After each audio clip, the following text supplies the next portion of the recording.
Welcome everybody to Learn with Lowell. Today we're continuing our series on longevity and Healthspan with Dr. Amit Sharma. He is at the SENS Research Foundation, which we've had several people on, including Michael and Lisa, the CEO or president. I forget her title actually. He is CEO. He is working as a senior investigator and group lead for the Senescence Immunology Research Group. The Senescence Immunology Research Group. I have mild dyslexia, so when I look at things, all that just turned into hieroglyphics when I looked at it. But welcome to the show, Amit. Thank you for having me. I appreciate that. Yes. So I was reading about the different things you could be working on, and there seemed in the research 3 different pathways to take to essentially alleviate senescent cells. It was rejuvenation, destruction, or removal of senescent cells. And so I'm curious, just on the upfront, which path do you like, or that do you think holds the most promise to get people what they really want, which is longevity and health span? Mm-hmm. I don't see a difference between those 3. I think they're kind of interrelated and necessary. I think by removing the damaged cells, depending on when we are removing them, rejuvenation may become absolutely necessary for giving us the actual full benefits of health span and lifespan that people are mostly looking for. What we do in my lab is mainly focused on understanding how the immune system aging affects their natural ability to maintain homeostasis in our body. So senescent cells are important cells in our body. They do some important things like wound healing, tissue repair, regeneration. So they're required, they're necessary. And if you got rid of them, then it would become a problem as well. So we've evolved mechanisms in our immune system to find senescent cells and kill them effectively and maintain some level of homeostasis. And that homeostasis is what disrupts as we age. And what we're trying to understand is what causes that and how to correct for that. That is at least one part of what we do. So an integrated approach. I hear that's one of the big things that I've wondered about and I've questioned about is if you remove the senescent cells, like is the body just going to naturally start popping back, because at some point, I was talking to someone, I think the episode today was with Danielle Ruiz of Everest Health Partners, which is like a longevity health care clinic. She says like, the sooner you can stop the damage, the better, but there is sometimes like stratification of damage where you won't go all the way back to like a completely 100% health state. And so I always wonder like, it can't be just like removal, like you're saying, like you said, it has to be an integrated approach to really have like maximized longevity and health span. Mm-hmm. Yeah, I mean, and I agree with that sentiment. I think it's important to get rid of the damage for sure, but depending on when you got rid of the damage, you may be at a point of no return, and then maybe rejuvenation has to be integrated into that. But there is definite value in reducing damage or removing damage because you can at least prevent further damage. At any point in this conversation, if you find value in it, please subscribe. It is hugely beneficial, and it tells Google and everyone out there that this is content worth watching. Thank you for everyone thus far who has commented, liked, subscribed, and told their friends. So in people who are suffering from diseases where we know senescent cells make it worse, getting rid of the senescent cells would at least prevent it from getting worse, like even worse from there. Mm-hmm. So yeah. And then I've been asking this question more and more because the answers are varied, and I think it is really fun to hear what people actually do in their daily lives when it comes to work, versus like I'm a research investigator. Like what does that mean? So I am curious, what does a day or a week look like for you? Like we're talking on Friday, so it's like a good time to ask you and reflect on your week, I guess. But like, look back and see what my week was. Well, my typical day is I would generally come in the morning, go over plan for the day. Then I try have meetings with people in my group to discuss their experiments, like what worked, what didn't work, what kinds of problems they're having, and try to solve those problems for them. Keep writing for grants to get more funding. Then the thing that I like the most is then being able to just pop into somebody's cubicle and go over the data, something that didn't make sense, and we like it's just like playing in our head and then try and figure out what that means. Like as an example, one of the things, like one of the lines that we've taken now that we weren't really looking into at all, and part of, for instance, like just going to background a little bit. So part of what we do in my lab was to see how can we design NK cells to natural killer cells to improve their ability to find and remove senescent cells. So they have a natural ability. What we have done, at least in our lab, we think that ability declines with age. We think, how can we make it better? So there is a way we can engineer receptors that they can recognize senescent cells from. So we've done like some proteomics to figure out novel antigens that we can find on senescent cells to then engineer ways to kill them based on that. But when we did our analyses, we found a whole bunch of proteins that were not supposed to be there at all. And we couldn't understand, because a lot of those proteins were actually intracellular proteins. Some of them were enzymes. And we had no idea how these proteins would be even presented on the surface. And when we kept thinking about it, put it on the side, because that wasn't what we were going for anyway. But this thing kept nagging me in my head, like, why would that happen? And then we had this casual conversations, just something like this. We were sitting around discussing this and bouncing ideas back and forth. And we thought maybe there is a common mechanism, a common thread between those. And we found, and then we thought, okay, what if we block this? What if we prevented that from happening? What happens then? And fortunately, we found some chemical compounds that we could use to do that. And we did. And we found that, now we have a new way of killing senescent cells. And guess what? They're much, much better and safer than the drugs that people are testing now. So we have like a whole new project started from something, just like sitting around conversations. So that is a lot of what I do, try to look at, experiments, think of big picture, and try to put it all together and see how can we find new ways to understand the biology of aging. It kind of reminds me of I've been reading a lot about Bell Labs, and it kind of feels like that type of approach where sometimes it feels like when I hear about research organizations, more like research labs, they're usually like so focused that when they see these really kind of like, what is that? What is that? Like they can't really go down and explore it unless it's a part of their research funding, because they just won't be supported to do that. But what you're doing kind of sounds like Bell Labs, where like they would have meetings like that, and they would hear, have you seen this? Or this guy has this like weird thing that they discovered. And then they would like just bunt off like 3 people and start working on it. And then, like you get a transistor or microprocessor or something from that. So it sounds like this is like the equivalent of like, well, I guess we'll know in time if it's like a microprocessor in terms of system impact, but like finding something like those, I think they call like black swan events or whatever, like something that you don't even know is there. Yeah.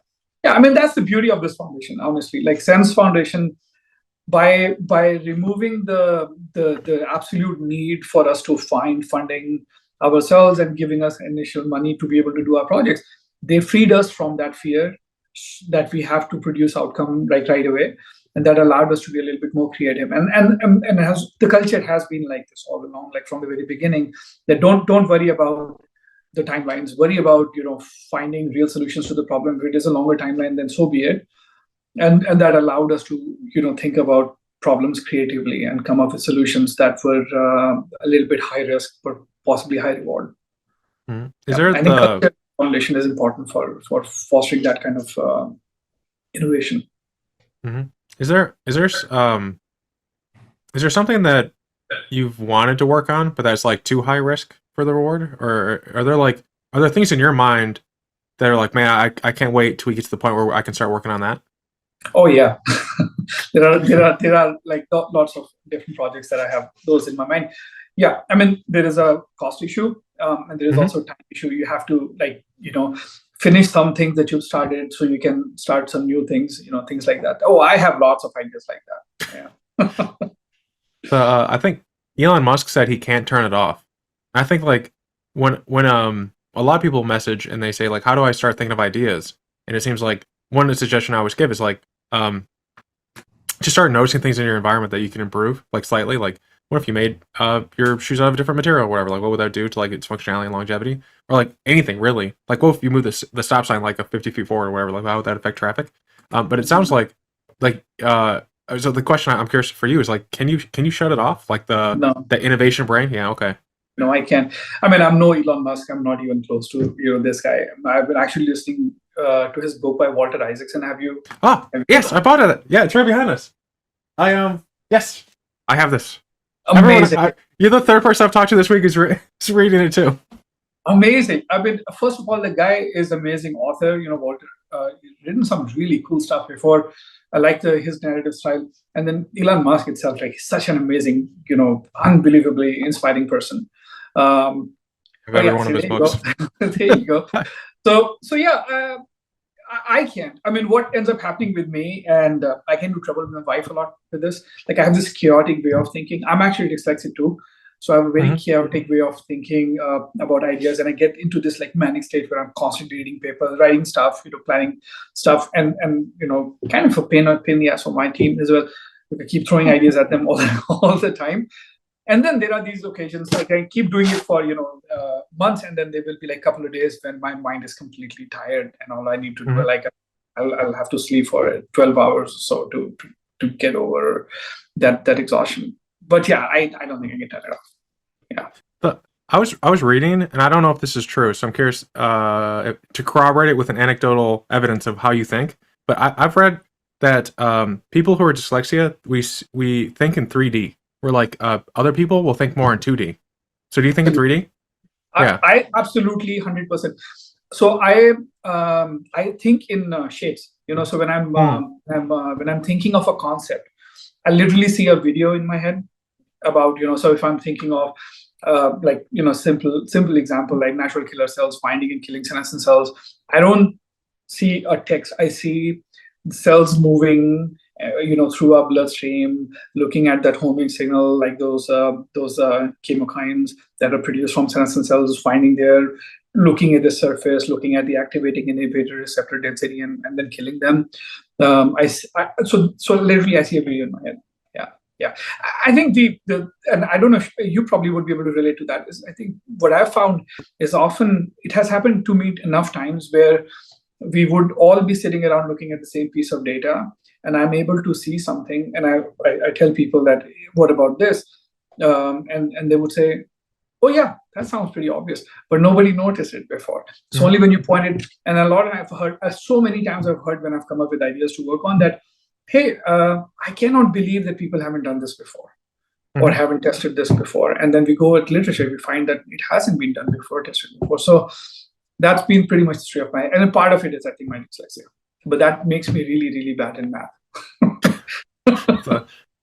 It sounds like my guess would be that when people who work with you suggest ideas as well, or like are having problems, and you guys are all workshopping it, they can see the value of their idea really quickly. I think sometimes when people work for others, it's like they have to really pitch hard to get like a boss or a leader to like hear their ideas. But I imagine like if you can, as soon as someone says like, "Hey, have you thought about this?" You're like immediately starting to picture it. It's really easy for you to like slot it in and see the opportunities.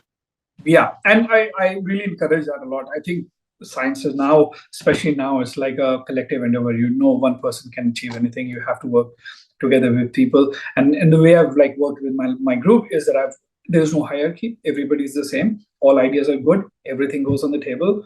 And the best idea wins. It's as simple as that. And I am the first one to acknowledge that, okay, mine wasn't the best one, yours is.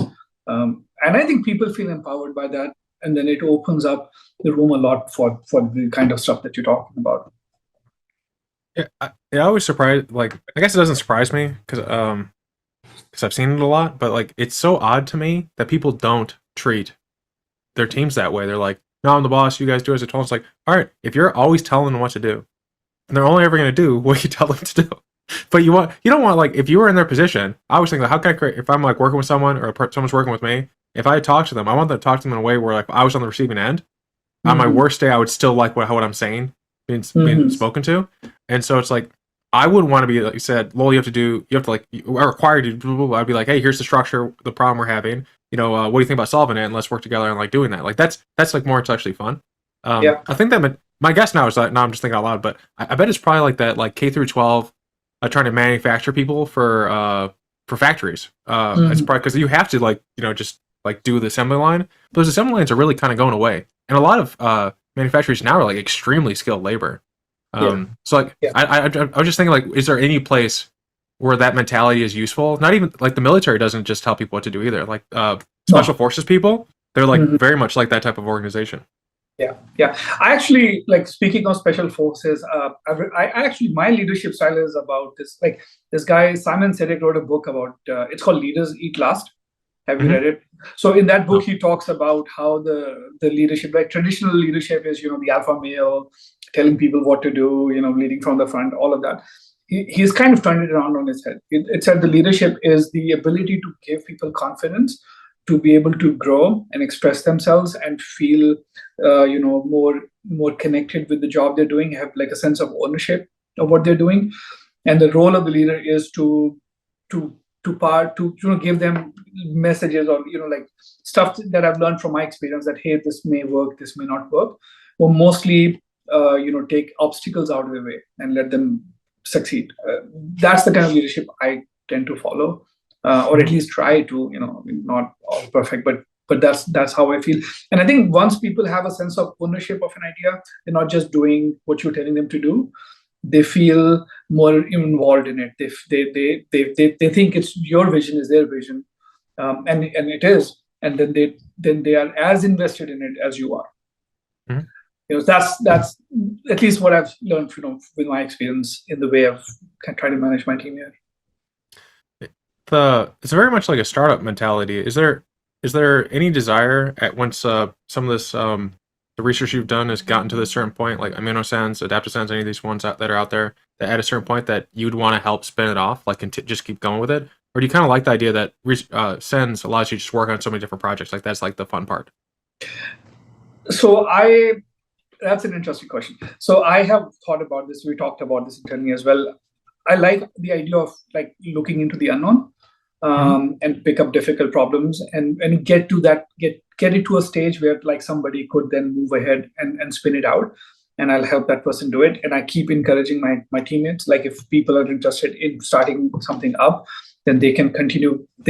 I have no problems at all with that. But personally, that doesn't excite me that much. Like personally, as a scientist, I rather go find another difficult problem to tackle, find solutions to this, bring it to a place where it can now become a medicine or something that people can, move forward with.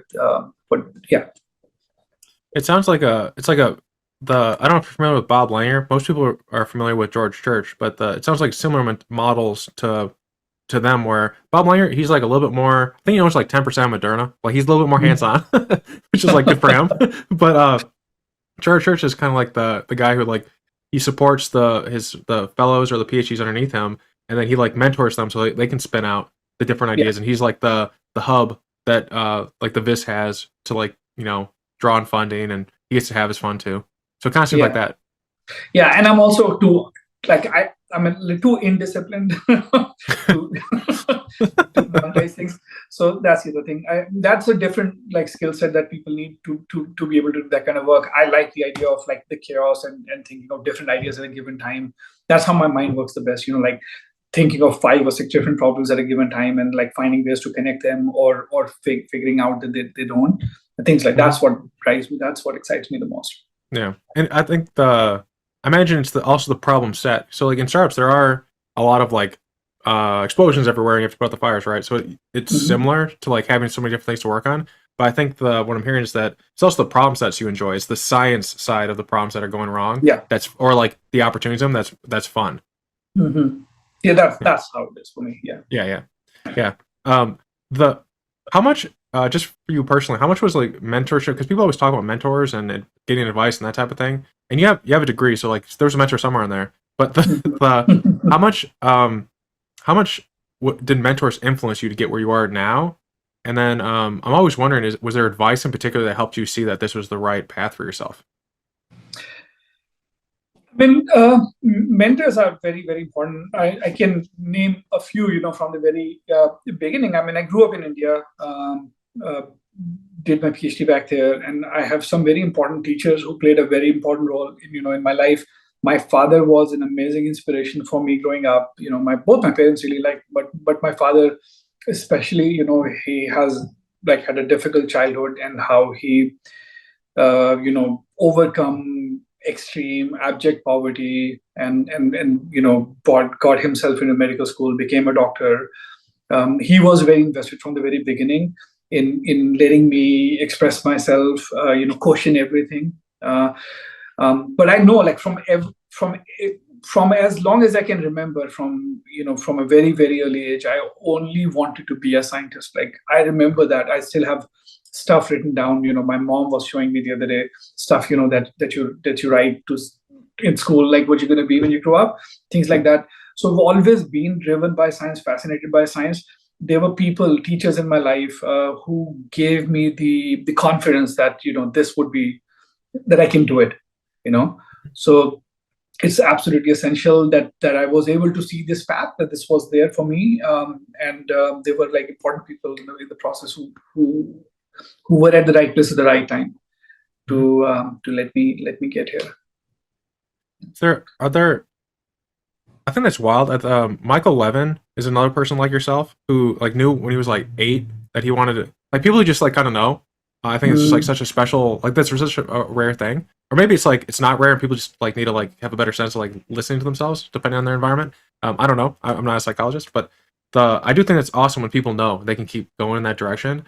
Are there now that you're in it, and you're in your role that you're very happy with, are there skills or experiences that would surprise people that are required to have to be successful at what you do? We've kind of been talking about them so far, but I'm thinking of this from the perspective of someone listening in, thinking like, well, I've liked a lot of what you're saying. I've liked a lot of the people in the longevity series, and they're always wanting to find opportunities to get in and like help out. So what would I'm thinking from the perspective like, what would someone listening need to do to get where you are essentially?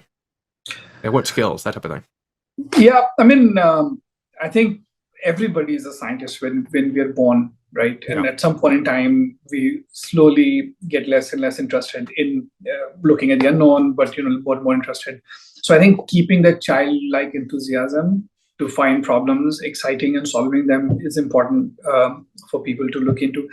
Being able to use your imagination to think about things in it. Like, I think you also said something like that.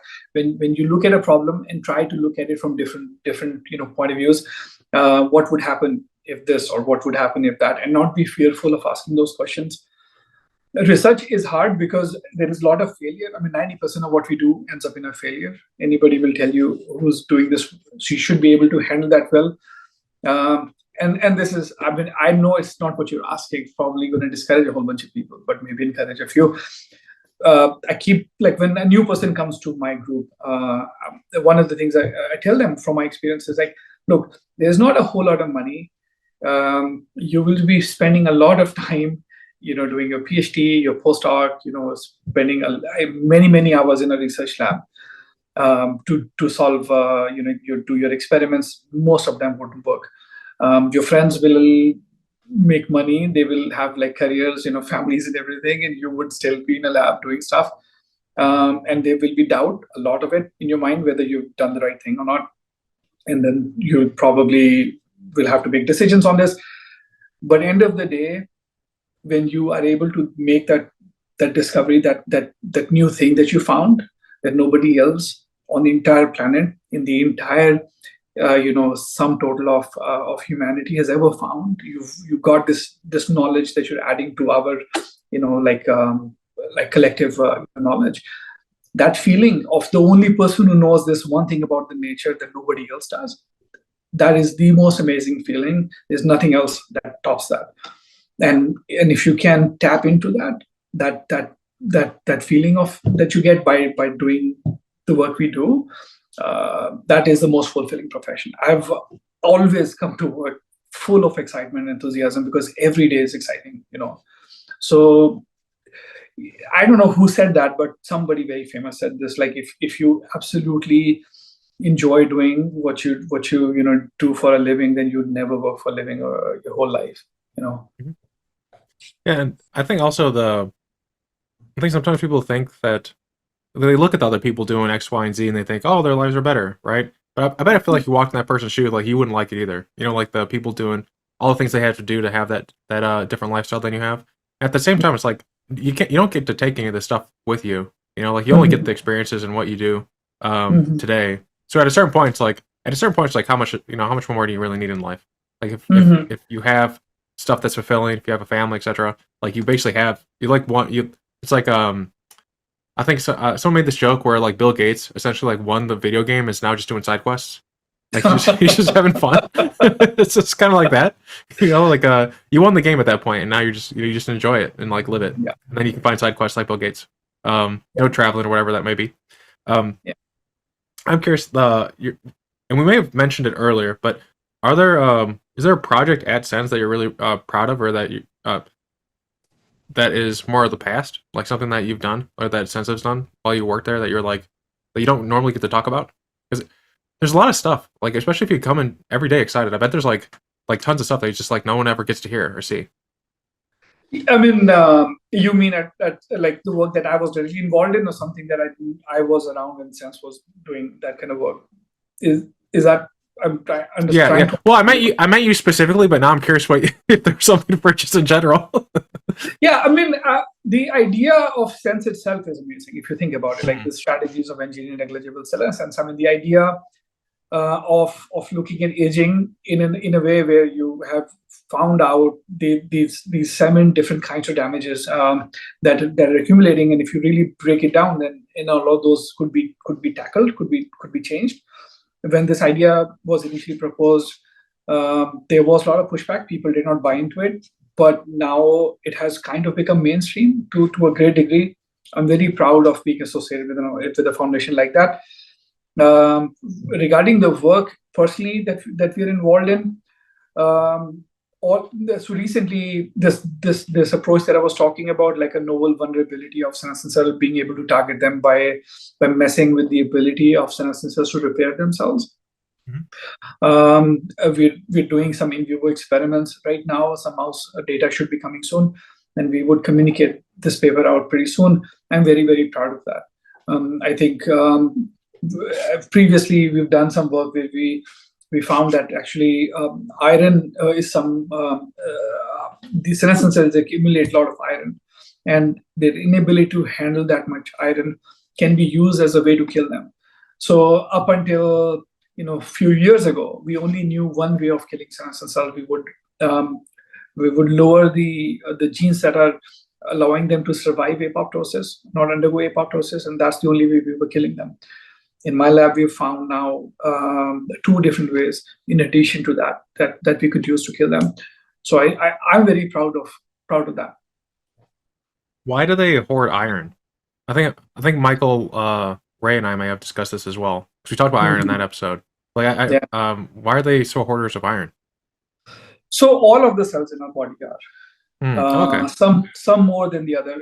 We haven't figured out evolutionarily how to get rid of iron once it comes in the cell. I mean, what ends up happening is that a lot of iron that comes in gets stored in a way which is like non-toxic and not really bad. It is Fe3 plus form, the ferric form, and it is stored that way, no problem at all. Senescent cells, because of other things that happen to them, the increased oxidative stress, mitochondrial dysfunction, lysosomal dysfunction, become really increasingly bad at this. So instead of like them storing iron within the lysosome, where it can be packed up and stored with proteins in a way which is not damaging, it starts leaking out into the cytosol. And that iron, that free iron, starts reacting with stuff it shouldn't be reacting with, and then further makes the problem like bad. Now, senescent cells are very good in escaping cell death. Typical cells would die by ferroptosis because of this iron that builds up. Senescent cells don't. They resist it, just like they resist apoptosis. So we found that we could deliver a prodrug, which that prodrug is normally protected, and the toxin is not released, and it's like inert. It doesn't do anything. But when you go into a cell that has a very high level of labile iron load, the Fe2 plus iron load, that starts reacting with the prodrug in the same reaction. It's called Fentone reaction. So Fentone reaction is what labile iron reacts with other things in our body. It's called Fentone reaction and causes oxidative stress. It reacts with lipids, reacts with proteins, and releases free radicals. The same reaction then can be used to release the drug from the prodrug molecule, and then that starts killing senescent cells. And we found it to be selective to senescent cells, and non-senescent cells apparently are doing really well. They're completely fine. Nothing happens to them. We started doing some in vivo experiments with that drug. So in vitro, that's the paper we published last year showing that this can be a very safe way of killing senescent cells. And now we're trying to check in mouse models and see how effective this approach is. I'm trying to picture I'm trying to imagine the steps to this process. And visually, I imagine it's like the Pharaoh process. Like they enter the cell and it kind of like finds the. I imagine like that's one of the key things, like you said, that are separating like the senescent cells from the other ones is the fact that there's just so much iron there. So if the drug or the intervention were to go to a normal cell, it just wouldn't do anything because there's not enough iron to like make it, induce its change. And so I think I see like in my mind like two cells, one with like a lot of iron in it. It looks kind of silly, but the other one with no iron in it. And so one of the iron when it enters it, it kind of I'm picturing it as like making it explode, but it's probably not right. So how do you visualize this process? Because I imagine it's probably not like an explosion. Well, it's kind of like apoptosis, but Okay. by a different mechanism. So Okay. traditionally, like ferroptosis, where literally cells will explode. That's pretty much what happens with ferroptosis. Kind of, not like somewhat, right? Yeah. But in this case, cell will be pushed further into apoptotic cycle. So normally, senescent cell has all of the proteins required for apoptosis to occur. But they do not happen because they have also upregulated certain proteins called pro-survival proteins, like BCL family proteins, which prevent the cells to execute this apoptosis phenomenon. That's why a lot of people call them like undead cells or like zombie cells. So they're like our normal cells, except they are supposed to die. If you phenotype them, they should die. Most cells in that state of molecular signature should die, but they don't. So what we are doing is we're just pushing them over the edge, and then eventually the pro-apoptotic signals are stronger than the pro-survival signals, and they end up undergoing apoptosis in a safe way. So what is going on here is that the cell which has high level of labile iron, unlike other cell, will start reacting to the drug and then start releasing the toxin in the cell, and then cell is just pushed over the edge and they die. It kind of sounds I was reading about there are many cancers that basically inhibit the immune system from attacking them. Like they do something. I don't remember what the something is, but it basically stops the immune system's response. Kind of like this apoptosis prevention of like it going further because of these proteins. Cancer kind of stops our immune system from seeing them, and then when they can see them, like that they hide in plain sight and stuff, so then they can get bigger and attack people. Is there? I think of this like parallelism. Is this process that you found, could it be applied for other things that are affecting the immune system? Like could you like use it to hit that process that is stopping the immune system from seeing cancer and like fighting cancer with our immune system? Or is there other uses outside of just attacking senescent cells as zombie cells? Oh, no, absolutely. Like, so actually the other way around is known. So people have already shown, the people we collaborated with from UCSF who developed this drug had developed this drug to target cancer cells too. Okay. So cancer cells use similar mechanisms of storing the iron and protecting them from dying. The immune, all of the work we know how the immune system interacts with senescent cells actually came from initial observations made with cancer biology. They use similar mechanisms to protect themselves from the immune system. Like one mechanism that is pretty conserved between cancer, like if I were to boil it down in the most simplistic terms, then we have a fine-tuning mechanism in our body where not everything gets attacked when it's under stress. So we want to give individual cells an opportunity to heal itself and prevent themselves from dying. And the way they do that is by demonstrating certain kinds of signals that we say, like we call them like don't eat me signal.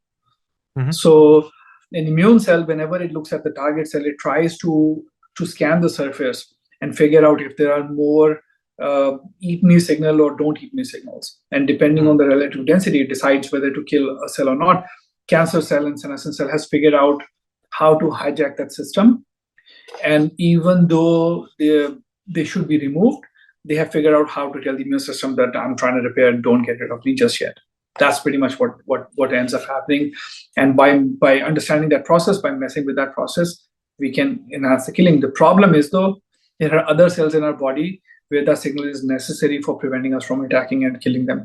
And we want to find how that transient signal is different from the one that we're trying to target. That's the key. I think this was like on a Reddit AMA or something. So I don't know. This is probably not real. So like this, you'll be able to like confirm or deny this. But someone was saying that our immune system is not aware of our eyes. Like there's probably like a lot of like don't eat me in our eyes. Yeah. Well, there are immune privilege sites in our body. From what we understand, that there is a barrier between the systemic immune response to certain sites. It's not entirely true that the eye is completely immune privileged, but it is relatively immune privileged compared to other organs. Like brain is another one, which is supposed to be immune privileged. However, now we know more than before, and actually it's not as immune privileged as we thought. So for instance, we didn't know that the T cells could migrate into the brain. Natural killer cells could migrate into the brain. Now we know that's not entirely true. They have found, especially with age, we see more immune cells within the brain and attacking it. Same thing goes with eyes. They've shown that innate immune cells like neutrophils actually play an important role during eye development as well as eye health. Are you I wonder how they're able to like get across the blood-brain barrier. Like, what's the normal thing that prevents some things from the immune system from like going into the brain versus not going to the brain? What's degrading it over time as we age? It is the blood-brain barrier. Okay. Yeah.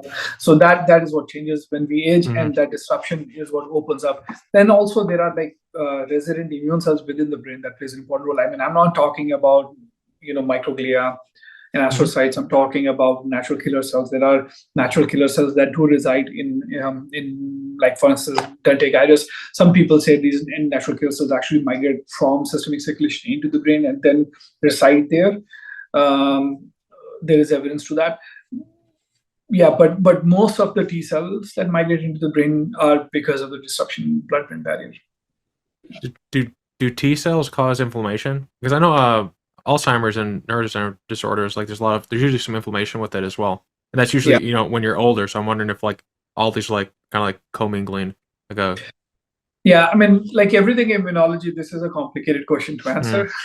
And I could answer it both ways. But I think what you're getting to, if I understand this correctly, that they do make problem worse. So there are neurons, for instance, which have all of the inflammatory signals. But since we don't really necessarily replace our neurons, we don't really want to get rid of them too. But they are sending out that signal, which is inflammatory, which will attract the immune cells. So part of what happens in our body is, in addition to displaying those eat me or don't eat me signals, our normal cells also send out cytokines and chemokines, which are the sensory molecules. And the immune cells, natural killer cells, T cells, they basically slowly track the density of those receptors within our environment and go towards the source, just like a homing signal would. So these cells, these neuroblast cells, will produce those homing signals, and we don't really want natural killer cells or T cells to attack those, and they do, and that can cause bone inflammation. Okay. Yeah. So it sounds like that might be an avenue for brain scientists to work on. Yeah. Neuroinflammation and neuroimmunology has become really important. Last few years, people have started looking into this quite. Yeah, it's an exploding field right now. It's very, very exciting for people who work on neuroinflammation these days. This kind of goes back to my question about like ideas that you have that you don't get to explore. Are there illnesses? Because you get to see so many different. You get to understand fundamentally like how the immune system works more. Are there illnesses that you think that you have like an idea on how they work that would result in like potentially a better understanding so we can like fight them better? I'm thinking like more like, do you have like an idea on like how to cure Alzheimer's? But like, I'm thinking just more broadly because maybe it's like something with the liver or something that I don't even know. They have like a weird, they've had like a thought and you're like, I think I have an idea for like a liver inflammation or immune system issue or like or something like that. Oh, we have some very interesting, crazy ideas for Alzheimer's that we're working on. I think it's too crazy to talk about them just yet. We'll see what happens.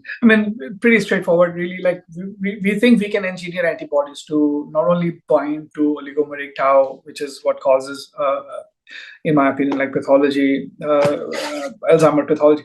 We could break it down using those catalytic antibodies and degrade them.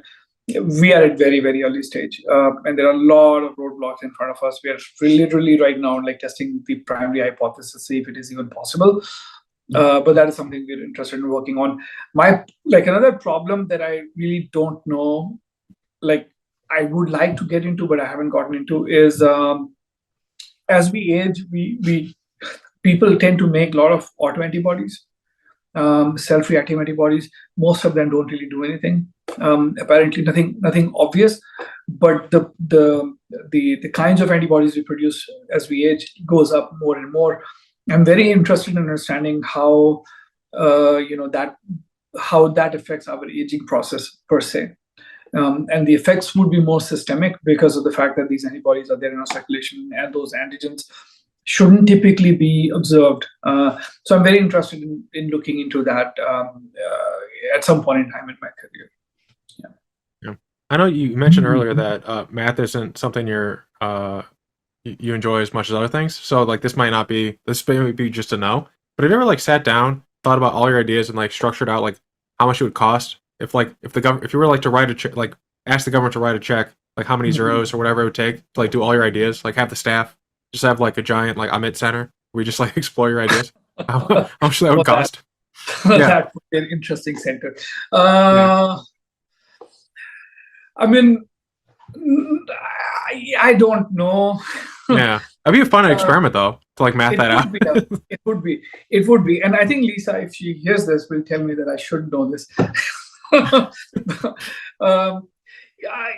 think that, yeah, I haven't really thought about that, but I mean, research is an expensive endeavor. Yeah. Like whatever we do is very, very expensive. Like especially now when we're slowly shifting all of our ideas. Now they're matured from in vitro to in vivo, right? So, and that becomes just the cost just exponentially grows. I mean, typically, my lab works on 7 different projects. I mean, I think my total operating cost, just my lab, is a little bit less than $1 million per year. That's a lot of money. Yeah. I was thinking if that's a month, yeah, that's a lot. Like $1 million a year. No, year. Yeah. But still, I think it's a lot of money. Like if you were to talk, like to write like this kind of, like to be able to get that kind of funding from government, we will have to spend on average about like 40% of my time per week just to write grants, all the time. Yeah, I wonder if there's like a volunteer opportunity there for SENS to, because so many people who are like, I don't have a technical background or whatever, but I'd love to help out in longevity. Maybe all they do is just write grants for everybody. There's like a grant writing workshop, and they just like write grants. They can see the impact of their work in that way. You just have like a force of people volunteering to create the Amit Center, plus everyone else as well. Yeah. Yeah. No, I mean that's an interesting idea. Absolutely. Yeah. And then I don't know. I'm sure you guys are getting to the end of the year where you're going to do like people donate to SENS because it's a nonprofit. So maybe there could be like I've always been a big fan of like when people do like Kickstarter type goals for nonstop. I talked to Lisa about this. This was in the episode, but like I feel like maybe there's like you could like package all the different things that you do, and then people could donate money because everyone. I think that's like if you get like a couple 100,000 people to like donate like $10, that's like more than your budget by a large margin. Then you can do even more. But yeah, we actually have funded projects like that before. I don't know if Lisa mentioned this or not, but there is this Mito mouse project that we had where we wanted to, express a gene that we had designed ourselves in a mice to see what happens. That project is almost like finished. I think they're writing it up soon. It'll be published.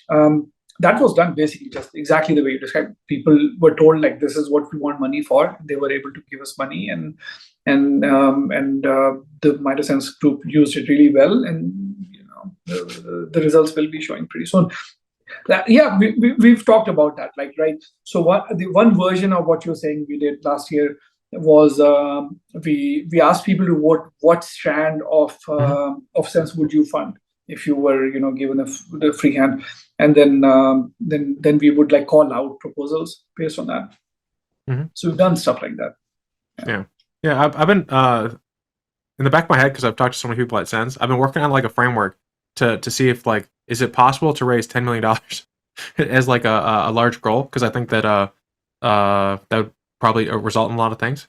But I'll probably have to email Lisa about it, I guess. So anyway, because it would probably be useful. Because there's so many people. I mean, I can't tell you how many people message me saying there's like been like 3 people this week. They're like, I'm 71 years old. Tell them to hurry up. So it's like, yeah, okay. I mean, So one thing I was reading, I think it was with the Adaptosens. I don't remember which SENS I was looking into to read about this, but it was related to the immune system. So I thought, like, senescent cells. So I thought I'd ask you about it.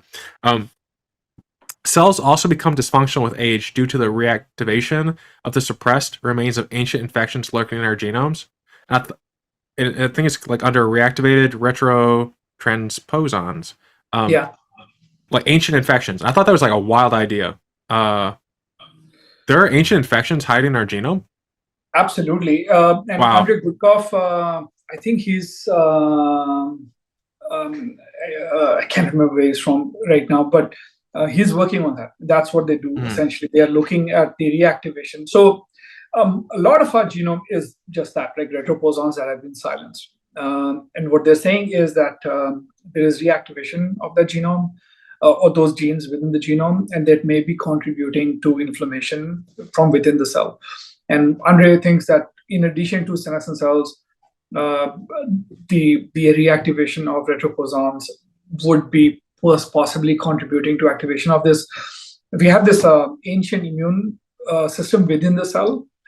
It's called the C-casting pathway, and this recognizes the foreign DNA or foreign RNA within the cell, and that activates a TILA response, and the cytokines are produced, and interferon signaling is activated, which then attracts innate immune cells to come and attack.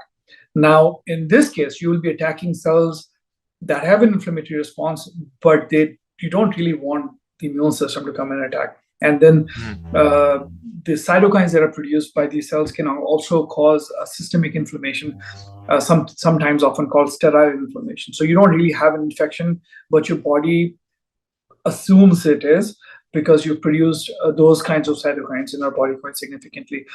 What they are doing right now, if I may say so, they're looking into possibly using like drugs, like antiretroviral drugs, as potential therapy for like aging diseases where retroposon activation could be a potential problem. There was another paper, I can't remember where this came from. It was, I think, last year from UK, where they actually showed viral capsids being formed in cells because of those retroposon activation. So pretty cool, pretty cool stuff. Yeah, I'll have to Google it after this and see if I can link it in the show notes for everybody. The one other thing that you do outside of SENS is you're in a fellowship with the Buck, I think, because I don't write that down for some reason when I took my notes. And there were two things you were doing, but one of them seemed wild to me, so I thought I'd ask you about it. So you're studying the role of gut. Okay, you just take it from there. Yeah, go ahead. Yeah. What's that about? Well, so this was during my wild postdoc years. Okay. That was a while ago. So I did my postdoc research from the Buck Institute with Pankaj Kapai in Zurich and PC. I was working in Pankaj Kapai's lab, and he was very interested in understanding the role of gut microbiome and gut homeostasis. So one of the projects I initially got involved in is to understand how gut microbiome could affect the life cycle of Drosophila, the lifespan of a Drosophila. We did some projects on this. We didn't really get something conclusive. But while we were working on that project, I got interested in looking at the role of genes, pro-survival genes in Drosophila, lifespan and healthspan. Now, in adult fly, the only homeostatically active tissue is the gut, meaning the only type of cell in the body that actually divides and repairs damage, because most of the tissue is post-mitotic in Drosophila. So we did this Jiva screen where there was a library of flies, about I think 500 different variations, where there were some genes that were mutated. There was slight differences in genome of those flies.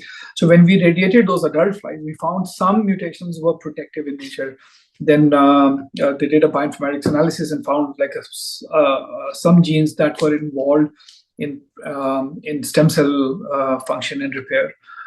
It's called Musashi.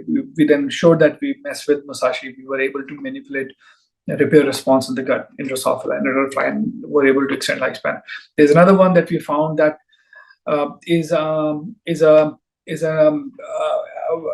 membrane protease, which its main function is to chop off proteins and then release them. So a lot of like extracellular proteins or proteins that are secreted from the cell actually have also a domain that tags them to the surface of the cell, and a protease would cleave it and then would release it, and that's like an acute response to a specific type of challenge. In this case, inflammatory challenge. We found that that protein was aberrantly expressed in flies. We found from the GWAS skin. We then tried to test it and found that actually it was also important in cellular senescence. So the cytokines, several cytokines and chemokines were produced from senescent cells, were actually inhibited or were not released from the cell when you knock down this particular gene. That work we're still writing up, trying to finish it up. Okay. Yeah, but that was my involvement in that. Yeah, look, it sounded wild. I was like, I googled some of the terms because I'm not a scientist. I just play one on TV, and I was like, oh, this seems like it could be quite wild. So from post write up, is anything going to be done? Like, is the SENS or anyone going to continue on with the research to see what else can come from it? Well, an offshoot of that project was the work that we did with paracrine senescence, right? So we wanted to understand, because it was affecting the release of cytokines, I got interested in understanding how paracrine senescence occurs. We found, this is how we came to ferroprocess. We found that actually primary senescent cells are different from paracrine senescent cells in terms of their pro-survival pathways. They seem to require different pro-survival pathways. And then in that investigation, found ferroptosis was probably important mechanism, a common thread between those. We said, okay, can we kill them both with ferroptosis inducers? We were. Then we found, okay, is there a safer way to kill them? And that iron product approach that we talked about earlier. Yeah, it's a bit of a convoluted thing, like we start with something somewhere and then it leads to something completely, interesting somewhere else. We are also following up a little bit on that. We think that in addition to releasing cytokines and chemokines, senescent cells produce other things too, which may be causing systemic inflammation. I can't talk much about that, but I think we may have found a whole another class of molecules that are being released from senescent cells, which may be doing a lot more than what we initially thought. Wow. Yeah, it goes back to your systemic aging. Yeah, sorry. Yeah. That's all right. Yeah, I was just thinking, like, sorry for interrupting, but I was just thinking it goes back to your point earlier, like, man, there's just like stuff all over the place. It sounds you can just see like all this like stuff popping off. Yeah. Yeah. Well, my research career was never really like planned. I just went into something that was exciting and kept doing it, and never really thought. Like normally, we talk to someone, they'll give you advice, and I would give the same advice to people. Like pick a lane, stay in that lane, develop the expertise, and then you have a more straightforward career in research. I, on the other hand, have gone to various different things. Like my PhD was on microRNAs. MicroRNAs, if you know, these are these small mRNA molecules, or like small RNA molecules that are produced in our cells and that can bind to 3' UTR, untranslated region of mRNA, another layer of regulation. So they bind to those UTR and can lower their expression. So it's like another way by which cell can fine-tune the regulation. So we found, I think we were the first ones to find microRNAs that can regulate cytokines. And I found that this microRNA, in my case, we found that MID106A was an important regulator of a cytokine interleukin-10, which is an important cytokine regulating the anti-inflammatory and pro-inflammatory response in the lung. So that lab was working on airway inflammation. I found that if we block that particular microRNA in mice, we use like antisense of those microRNAs, and were able to show that it's by blocking those, we were able to reduce a lot of inflammatory response in the lung of the mice, and these mice were not developing the fibrotic response that you would see otherwise. Then I got interested in microRNA regulatory pathways, after my PhD, and wanted to follow up on that. So this particular microRNA family is also very important during development. And at that time, this was, I think, 2009, 2010, and there was big interest in understanding reprogramming, like different ways we can reprogram cells and make iPS cells. Yamanaka factors had just come in, like in 2000. I think it was 2008, 2009. I can't remember. Maybe I'm wrong about the dates. But right around that time, it was pretty big. And I started working in a lab at Stanford where they were interested in looking at microRNAs as potential ways to reprogram cells. So my interest being in MIR106A family, I went over and started working on this, but kind of got scooped. But one thing that we were doing on the side was to see whether we can reprogram fibroblasts from human subjects. And what I found was that when I was trying to reprogram fibroblasts from somebody who's like 70-year-old versus somebody who's like 20 years old, I found that there were fewer reprogrammed colonies that would appear on the plate. We found that there actually found some microRNA connection over there too. It seems like there was a microRNA MIR766 that was regulating sirtuin 6 and then messing with this reprogramming efficiency. But this is what got me interested in the first place. Like, what changes are happening in these cells that they behave so differently than younger cells? And this is how I got interested in aging. And I decided to do another postdoc at the Buck and started working over there. And worked on those projects that I just described to you, and that's how I got interested in senescence and started working did some basic biology on senescence in that lab over there. When I got this job opportunity at SENS, I was able to marry my previous experiences in the immune system and senescence and started working here.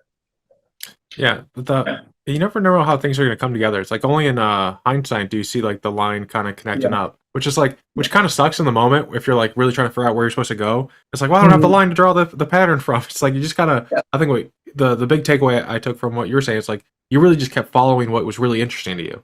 Like you were really like going down deeper. And I think that especially if you're talking about like this type of research, this type of technology, I mean, you're going to come out the other side with some level of knowledge base that you can apply to a SENS or a Buck or something else like that. That then you'll find a home, which is what you did. The other thing that happens though, right, like with this approach, and this wasn't accidentally, I wasn't really thinking about it like this, is that you always have this outsider mentality. You're always looking at a problem from another perspective. So working on those different models, the cell culture, the mouse models, the senescence, the microRNAs and all of those, you always look at a problem and try and look at it from a different perspective that people who've been working on a field long enough wouldn't. So it just gives you more tools to solve a problem, I think. So that was just a happy accident of me chasing all of those. That was never really my plan. And then I pinged some people for you coming on, and SENS actually shared it around as well. So I just want to say thanks to SENS. And I don't know who did the sharing, but if you say your name, I'll thank you in the future videos when you share stuff that for people coming on the show. So this person's name is Barrelmaster. He shows up a lot. Barrelmaster, if you had like a first name, I'd use that instead, but I'm fine with using Barrelmaster. So, that's a really good question, I think. And then you'll tell me it's really boring. But how do you know the allogenic CAR NK cells won't cause graft versus host diseases? How do we know if allogenic CAR would cause? Well, natural killer cells, there will be some host versus graft rejection. There will be some. And what I envision in the future is that we could haplotype current case. So we do see, like, the main reason why we are able to distinguish between self and non-self is because we have these proteins in our body called major histocompatibility protein, MHC1 and MHC2. Mostly NK cells look for the differences in the expression of MHC1, and within MHC1 there are variability. But we do share some haplotypes between individuals. So I think if we were to transplant CAR-NK from allogenic, then we would probably be less of an immune response, less of a host versus graft rejection. If we were doing, if you're doing like cell transplantation, probably would be less of it. When we're doing allogenic, there will be a little bit more of it. And if we matched haplotypes of individuals, then we could limit the immune response. The good thing about CAR-NK cells is they're not very long-lived. So you don't really have to induce a suicide gene and you could get rid of them. I mean, the larger scheme of things, the way I think about this, especially for CAR-NK project, is that I think for most people who are looking to extend their lifespan, they're thinking about starting intervention sooner. Most people would probably use drugs like senolytics, the ones we're working on, the second generation and third generation senolytics we're working on. So they are pushing the problem like further down the road. You can live like much healthier in your like 20s and 30s and 40s and 50s. CAR-NK would be more useful for people who have diseases where senescence has become an acute problem, and you want to solve an acute problem with a very effective tool, and that is where this will become effective in it. So in a long-winded way, what I'm trying to say is that we will probably have a library of CAR-NKs that we would use, and we would haplotype match with the subject before those are administered to people. However, we're also working on other types of immune cells, which would be, I think, far more superior than even CAR-NKs. Can't talk much about it right now. We're writing up a paper; it'll come out soon. Mm-hmm. Well, it's like a teaser, when you say that, hey, we have something cool coming up around. It just makes people go to the website more and subscribe to your guys' newsletter. So he had a series of questions, and Bear Master shows up a lot, so I'm just going to ask all of them. How many, I think we were talking about different markers actually, but how many possible senescent cell markers do you think there may be in senescent cells?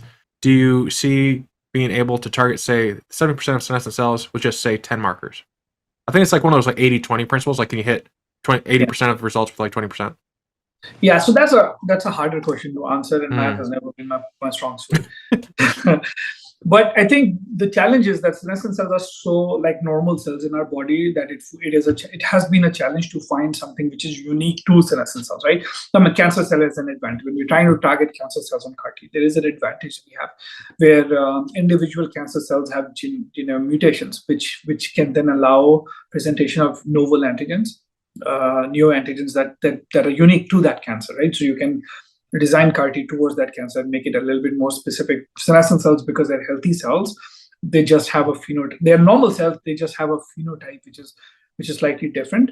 When we we found some markers that we think are senescent specific.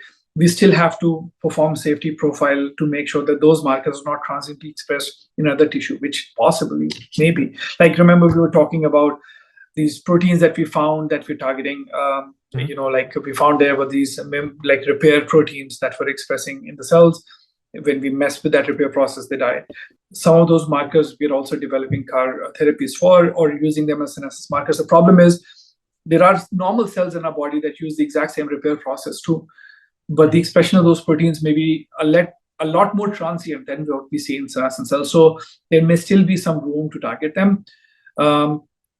What we are also doing though is we did phage display analyses to identify surface molecules or surface markers for senescent cells.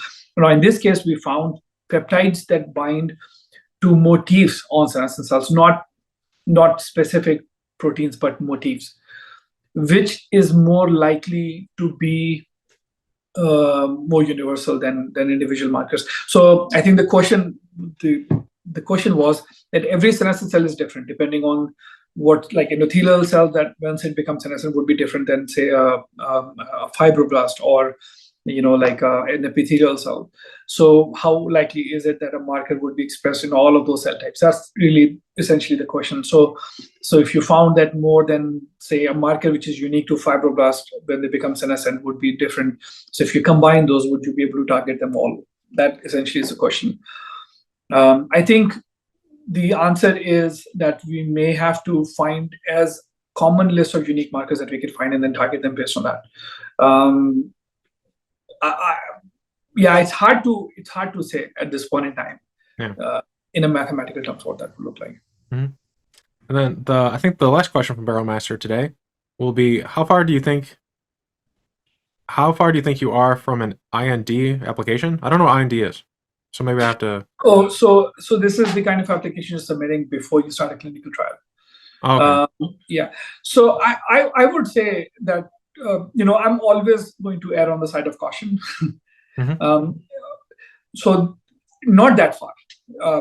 I would say right now we are at preclinical stage. We are almost ready to finish some of the in vivo experiments in mouse models of the drugs and the cells we're working with.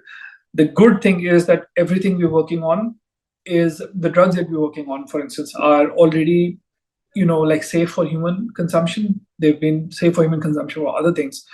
And the cells we're working on that we want to propose a cell therapy for senescence or senescence-related disease are also being considered safe for human use in other contexts, right? So the bar that we have to cross would be lower than, say like a novel drug if we were working on some completely new compound that has no safety profile from before. So I would say that we're within reason. I mean, I can totally see after in vivo experiments that we've done that in a few years we should be able to start asking for approval to start some kind of clinical trial.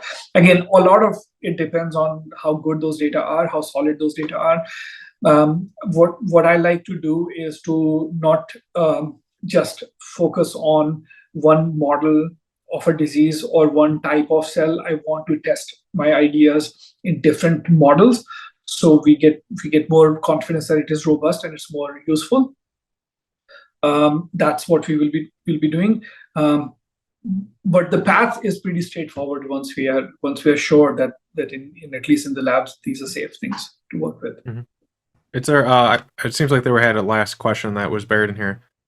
Is there any orphan indication you would want to target first, or is it too soon to know like that type of targeting? I really like idiopathic pulmonary fibrosis as a disease model to work with. So lung fibrosis is what I'll go after. I mean, it's a nasty disease. There's no treatment till date that would work. There's a clear role of senescence in the lung that is involved in the pathology of the disease. So something, and people who get diagnosed with it, they don't really have that much longer to live, and it's a nasty disease. If you know about it, you'll eventually your lung becomes inflexible. There is so much fibrosis, so much inflammation that people literally drown in their own with their own mucus, and it's just horrible. So that's one thing that I want to target at some point in time. All right, then what books? You're a book reader like me, so we know you got Elon Musk on the table. What else are you reading, or that you recommend people read based on what you've enjoyed the last couple of years or last 6 months or whatever? I don't know how fast you read. I read, and I also listen to books when I'm driving. So that helps. That kind of like, I think some people are ashamed of saying that they use audiobooks. I'm not. It helps me multitask a little bit. I've read recently, this book about. I'm listening to and reading this book about Elon Musk. In addition to that, the Simon Sinek book that I was talking about leadership. Then I've read the biography of Einstein that I thought was very, very interesting and fascinating. Oppenheimer. There's this book about Oppenheimer. The movie, I think there was a movie recently that's based on that book. So I think I read a lot of biographies. There is, I'm also interested in theology. I don't know if the question was about science. I'm just telling the kind of stuff. Go anywhere. Yeah. I'm happy to go anywhere. Yeah. So I am very interested in the politics and theology and evolution of monotheistic religion and how that shaped our, societies and our, current politics. So I'm very interested in that, trying to draw connections. What are the sources of inspiration of people? There's a really book. This book that I think I found very fascinating was about. It's called Evolution of God. I can't remember the name of the author, so that's also a pretty interesting book to read. Then there is an interesting book that I read. It's a big book. If you could spend time reading it, it's looking at the Second World War through the eyes of Churchill and Gandhi, Mohandas Karamchand. So basically comparing, how the India or that part of the world looked at the Second World War and the politics that went into the time British were occupying India. So just all kinds of stuff there. Yeah, there's a book called The Immortality Key that I think you'd enjoy. Yeah. I've read that book. Yeah. Okay, yeah. It seems right up your alley. You have to check out the Churchill and Gandhi book. The I guess like the disintegration of the UK's colonies. I don't know what to call how they attributed. Okay, yeah, I don't know if there's like a special name for them, but it's like it's an interesting period of time. Like they went from like a dominant place in the world, and then everyone was like, I don't want to be a part of your club anymore. And they're like, well, it's not like we just fought the Nazis, so we can't really fight you on it anymore. Yeah, I'll have to check that out. It's an interesting period of time. And then is there one question, and this will be like last question because I know we're coming to the end. Like, I guess the future for yourself. I was listening to a talk by George Church, and he said that he basically never wants to stop doing science. Like, that's his thing. He never wants to stop because he thinks there's just so much that he can contribute. Do you have a spot where you know like you will retire? Do you intend to retire? Like, what's the future hold for you? Essentially, No, I'm not retiring. I mean, I have. This is the most exciting thing in my life. I absolutely love doing the work that I do. I'm privileged to be able to do this work. I don't think I will retire. Okay. Yeah. So this is it. This is it. Like you found it, and you're okay. And then, is there just like a part 2 of that? Is there anything people listening in could help you with? Is there a problem you're having? A topic you're curious about? I think like monotheistic religion, expansion, and it might be a topic. But is there anything in particular you'd ask the audience to help you with? I think asking engaging questions, the kind of questions they're asking, I think will be good. Like joining our mission. People, I think sometimes we get too pessimistic about the future. I'm not pessimistic at all. For instance, like there is this like huge amount of pessimism about global warming, all of the political divide that is going on right now everywhere. All of that. I think we should all. I personally feel that technology. Humanity. Our history has always been us using technology to make our life better and longer, and then at some point in time. That technology leads to a problem, then we find new technology to solve that problem. I think global warming is also a problem that was created by our misuse of technology, and technology is how we will solve that. Mm-hmm. So I think if people are thinking about it like this, that these are the problems that we can overcome collectively if our focus is in making us live longer, healthier, and happier, that would be the way to go. So engaging with us, like scientifically, and contributing to us financially, would be a very good step in the right direction. And opportunities like this, I think before we started this, I said how important it is, in today's day and time, the work you do is very important, because I think we are horrible in. I should say we. I think people like me are horrible in communicating our science in a way that normal people can find engaging and excited about. So, doing that kind of work as well is absolutely critical. When right now the trust in institutions and trust in science has actually plummeted. These kinds of communications that we're having now, this is very, very helpful, and engagement like that would be something we would find encouraging too. And if you do donate, I think it's a tax write-off, and there usually is a comment section. So say for the Amit Center, so that they know where to put the money. But Amit, thank you so much for coming on the show today. Michael Ray as well. Thank you for connecting us and telling me about your work and how exciting it is.